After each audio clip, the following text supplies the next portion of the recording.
পুলিশই জনতা, জনতাই পুলিশ, এই স্লোগানকে কেবল মুখে নয় কর্মে বাস্তবায়ন করতে হবে।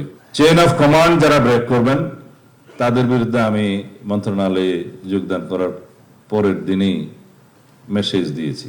আপনাদের সবাইকে স্মরণ করিয়ে দিতে চাই, আপনাদের প্রতিষ্ঠান হিসেবে এটাকে আমরা এমন একটা অবস্থায় নিতে চাই যেখানে আমরা দুর্নীতিকে কোনোভাবেই প্রশ্রয় দেব না। আপনারা এখানে লিখেছেন পুলিশকে হতে হবে জনগণের প্রকৃত বন্ধু। সেটা আপনারা নিজেরা যাতে বুকে হাত দিয়ে বলতে পারেন সেরকম পুলিশিং ব্যবস্থা গড়ে তুলবেন আশা করি। প্রতিটি থানায় আগত সেবা প্রার্থী যেন কোনো প্রকার হয়রানির ছাড়া আইনি সহযোগিতা পায় তা নিশ্চিত করতে হবে। মনে রাখবেন, আপনাদের প্রতিটি আচরণ যেন রাষ্ট্রীয় সেবকের প্রতিফলন হয়। পুলিশই জনতা, জনতাই পুলিশ, এই স্লোগানকে কেবল মুখে নয় কর্মে বাস্তবায়ন করতে হবে। এটা কারা লিখেছে আমি জানি না এই লাইনটা। আপনারা যে জনবান্ধব পুলিশ সেটা প্রমাণ করার জন্য আপনাদের সামনে আরো সুযোগ আছে, সময় আছে। আশা করি আপনারা এটি হৃদয়ে ধারণ করবেন, যাতে জনগণ মনে করে এই স্লোগানটা সত্য। পুলিশই জনতা, জনতাই পুলিশ। যে কোনো ভাবে হোক প্রাতিষ্ঠানিকভাবে আমাদেরকে কিছু বিষয়ে বিব্রত হতে হয়েছে, সেটা কাটিয়ে ওঠার জন্য আপনারা যথেষ্ট চেষ্টা করেছেন বিগত 2-2.5 মাসে এই গণতান্ত্রিক সরকারের অধীনে, এবং ভাবমূর্তি আপনারা সমুন্নত করতে পেরেছেন বলে আমরা বিশ্বাস করি। এটাকে আপনারা ধরে রাখবেন। তবে আমার দৃষ্টিতে এটা অ্যাচিভমেন্ট অনেক বাকি আছে, খুশি হওয়ার কোনো কারণ নেই, অনেক বাকি আছে, আপনারা চেষ্টা করবেন। গতানুগতিক পদ্ধতির বাইরে এসে আধুনিক প্রযুক্তি ও সঠিক গোয়েন্দা তথ্য বিশ্লেষণের মাধ্যমে অপরাধের পূর্বানুমান এবং প্রতিরোধ গুরুত্ব দিতে হবে। এখানে আমি বলতে চাই যে আমরা অপরাধ সংঘটিত হওয়ার পর ব্যবস্থা নেই, যেটা রিয়েক্টিভ।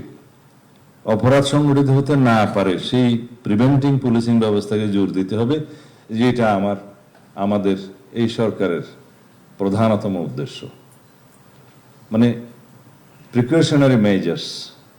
যদি আমরা রোগী মরিয়া যাইবার পরে ডাক্তার আসিল এই থিওরিতে বিশ্বাস করি, তাহলে ট্রেডিশনাল পুলিশিং ঠিক আছে।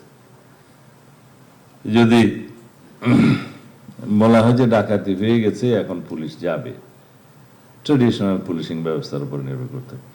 সমাজে এমন একটা অবস্থা আমরা কি সৃষ্টি করতে পারি না যে প্রোঅ্যাক্টিভ মেজার্সের মাধ্যমে, যে আমরা আগেই ইন্টেলিজেন্স সাপোর্টেড নিয়ে পুলিশ প্রিকশনারি ব্যবস্থা করবে যাতে অপরাধটা সংগঠিত না হতে পারে। সেই জন্য আমরা ওয়েল ইকুইপড করব। আপনাদের এই প্রস্তাবগুলো আমি একটু পরে বলবো। অপারেশনাল কার্যক্রম পরিচালনায় সেটা আমি বলেছি আন্তর্জাতিক মানদণ্ড মানবাধিকার। বর্তমান যুগে অপরাধের বড় একটি অংশ ডিজিটাল প্ল্যাটফর্মে স্থানান্তরিত হয়েছে। সাইবার অপরাধ, গুজব এবং অপপ্রচার রোধে আপনাদের প্রযুক্তিগত সক্ষমতা বাড়াতে হবে, এখানেই আমি কথা বলবো। ডেটা অ্যানালিটিক্স এবং ডিজিটাল ফরেন্সিকের সর্বোচ্চ ব্যবহারের মাধ্যমে অপরাধীদের শনাক্ত করতে হবে। এই লক্ষ্যে উন্নত বিশেষায়িত প্রশিক্ষণের জন্য যারা প্রস্তাব করেছেন সিলেট ও বরিশাল বিভাগে 2টি পুলিশ ট্রেনিং সেন্টার এবং চট্টগ্রামে বিশেষায়িত প্রশিক্ষণ প্রতিষ্ঠান স্থাপন করা, সে বিষয়ে আমি একটু পরে কথা বলবো। ব্যক্তিগত সততা এবং প্রাতিষ্ঠানিক স্বচ্ছতার কোনো বিকল্প নেই। দুর্নীতির বিরুদ্ধে আমাদের জিরো টলারেন্স নীতি বজায় রাখতে হবে। বাহিনীর শৃঙ্খলার সাথে কোনো আপোষ করা হবে না। আপনাদের প্রতিটি পদক্ষেপ যেন বাহিনীর ভাবমূর্তি উজ্জ্বল করে সেদিকে সজাগ দৃষ্টি রাখতে হবে। চেইন অফ কমান্ড যারা ব্রেক করবেন তাদের বিরুদ্ধে আমি মন্ত্রণালয়ে যোগদান করার পরের দিনই মেসেজ দিয়েছি, তাদের বিরুদ্ধে মেজার্স নেওয়া হবে। চেইন অফ কমান্ড আপনারা বজায় রাখবেন, ডিসিপ্লিন বজায় রাখবেন। যে কোনো